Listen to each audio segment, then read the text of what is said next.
सबको जय मसीह। मैं परमेश्वर के दास से आप सभी का बहुत बहुत स्वागत करती हूँ एक और वीडियो में। आइए हम परमेश्वर के वचन में आज देखेंगे आयु की प्रार्थना में कि परमेश्वर के पुत्र यीशु और शैतान दोनों जो है एक साथ उपस्थित हुए और उनके बीच में जो है बातें हो रही है।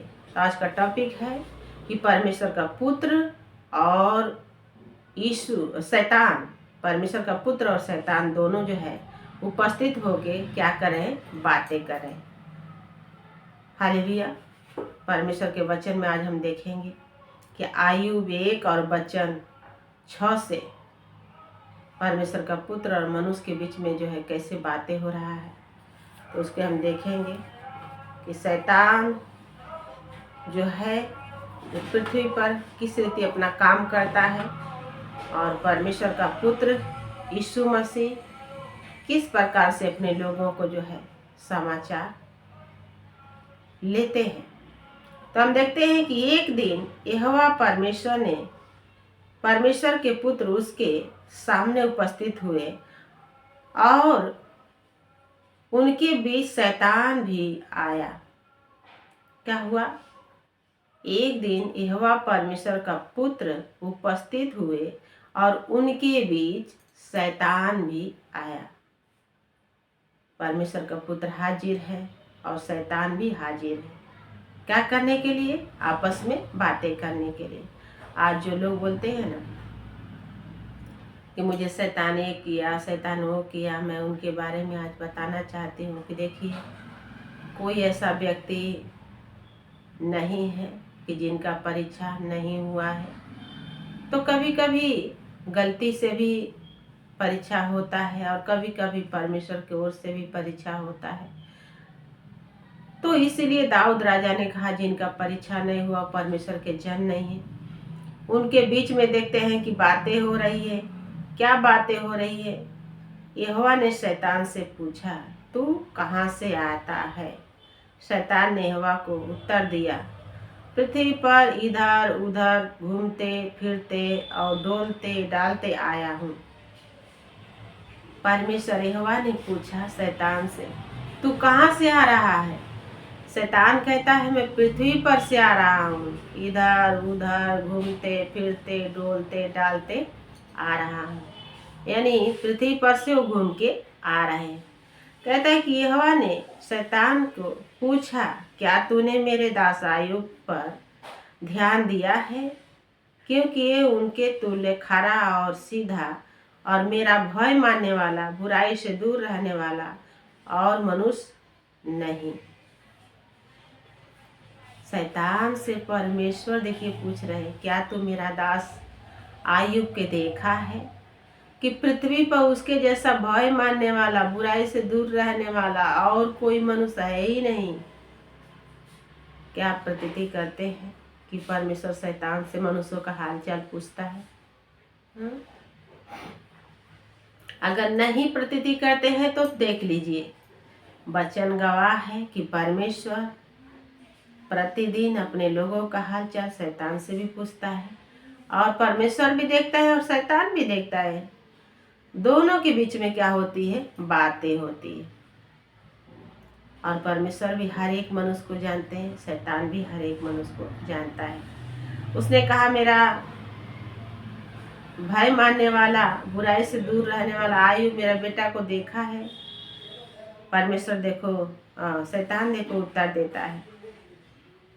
शैतान ने यहोवा को उत्तर दिया, क्या अय्यूब परमेश्वर का भय बिना लाभ का मानता है? परमेश्वर को उत्तर मिलता है शैतान के द्वारा। उसने कहा, हे प्रभु, का तेरा भय बिना लाभ का अय्यूब मानता है?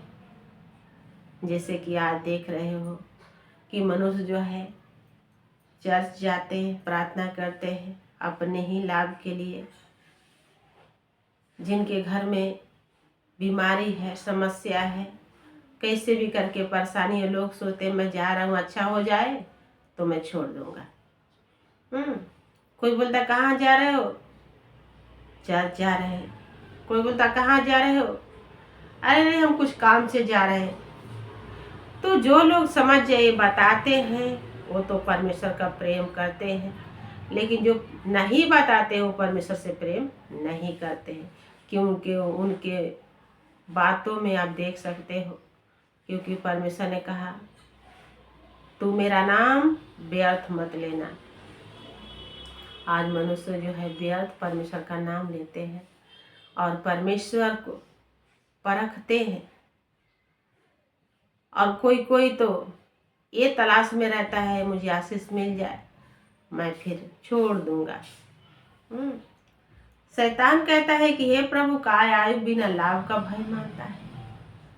तो ये बात सही है, कोई कोई देखिए लाभ के लिए भय मानता है, तो कोई कोई सच्चे मन से परमेश्वर से संगति करता है और कहता है कि क्या तूने उसकी और उसके घर की और जो कुछ उसका है उसके चारों ओर बाड़ा नहीं बांधा है। तूने जो उसके काम पर आशीष दी है और उसकी संपत्ति देश भर में फैला दी है।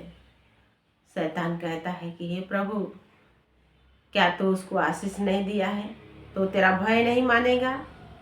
तूने उसके कामों पर आशीष दिया है और उसकी संपत्ति पूरा देश भर में फैला दिया है, इसीलिए वो तेरा भय मानता है। लेकिन परमेश्वर ने कहा नहीं नहीं, ऐसा नहीं, सब व्यक्ति एक जैसा नहीं है, मेरा दास आयु ऐसा नहीं है। तो कहता है कि परंतु अब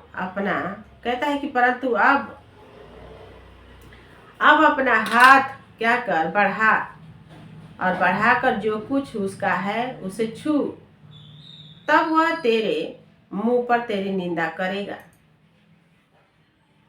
परमेश्वर से शैतान कहता है कि अगर नहीं मानता है तो परख और अपना हाथ बढ़ा के उसका जो कुछ है उसके ऊपर क्या कर छू। जैसे कहते हैं कि हे प्रभु अपना दया वाला हाथ, अपना बरकत वाला हाथ, अपना अनुग्रह वाला हाथ बढ़ा प्रभु, छू प्रभु, छू प्रभु, आशीष दे प्रभु, लोग प्रार्थना करते हैं। तो परमेश्वर से शैतान भी कहता है कि अब अपना हाथ बढ़ा के छू, जितना तू बनाया है उतना बिगाड़। हालेलुया। कहता है कि जितना तू बनाया उतना बिगाड़, फिर देख तेरा निंदा करता है कि नहीं। यहोवा ने शैतान से कहा सुन, जो कुछ उसका है वह सब तेरे हाथ में है, केवल उसके शरीर पर हाथ मत लगाना। तब शैतान यहोवा के सामने से चला गया और यहोवा के सामने से जो है शैतान चला गया। और बाइबल कहता है कि वो जब गया तो परमेश्वर के दास आयुब को छुआ। क्या किया? छुआ। परमेश्वर से शैतान कहता है कि अब अपना हाथ बढ़ा के छू। जब परमेश्वर अधिकार दे दिया कि जा तू ही छू, लेकिन उसके प्राण की हानि मत पहुंचाना। देखो शैतान जब छूता है तो कैसे आयुब पीड़ित होता है। शैतान जब उसके बच्चों को छूता है, नाश करता है। शैतान उसके जो है प्रजा के लोगों को छूता है, गाय बैल भेड़ बकरी को छूता है और सब कुछ मिटा देता है। उसके अंदर भी इतना सामर्थ है, इतना शक्ति है, तो वो मिटा देता है। और बाइबल में लिखा है कि आयुब के जो नौकर चाकर थे वो भाग भाग के आके क्या करते हैं, समाचार देते हैं कि मैं तराई में ही था कि बड़ी आंधी आई और तेरा गधा बैल जो है सब को उड़ा ले गए। हे प्रभु मैं ही अकेला रह गया हूँ, तुझे समाचार देने आया। फिर आता है कोई और समाचार देता है कि हे प्रभु तेरे बच्चे जो है खाने के लिए तेरे भाई के घर में गए और ऐसी प्रचंड आंधी चली कि घर गिर गया, सब कुछ सत्यानाश हो गया, मैं ही अकेला रह गया हूँ, तुझे समाचार देने आया हूँ, तेरा सब जो है पुत्र पुत्रियां नाश हो गए। ऐसे ही समाचार लोगों ने उसको सुनाता रहा 2-3 बार। बाइबल कहता है कि जब परमेश्वर के दास आयुब सब कुछ सुना तो तब तक वो विस्मित नहीं हुआ। लेकिन जब उसने ये सुना कि मेरे बच्चे जो है अब नहीं रहे, तो अपना वस्त्र फाड़े और परमेश्वर से कहा कि परमेश्वर ने मुझे दिया और परमेश्वर ने लिया, उसका नाम सदा सर्वदा धन्य है। जब आप परमेश्वर को इस प्रकार क्या करते हैं, धन्यवाद देते हैं, अपना हियाव नहीं छोड़ते हैं, तो आपको अपना परमेश्वर का जो है आशीष को देखने को मिलेगा। आप अपने परमेश्वर के शरण में हो, आप अपने परमेश्वर पर भरोसा रखे हो, तो जिस प्रकार आयुब को वचन में लिखा है कि दुगनी आशीष मिली, आपको भी परमेश्वर दुगना आशीष देगा, चाहे शत्रु कुछ भी करे। हालेलुया। आप डरे मत, घबराए मत, दृढ़ता से विश्वास को थामे रहे और परमेश्वर में बने रहे। इस वचन से परमेश्वर आपको बहुत बहुत आशीष दे। आमीन।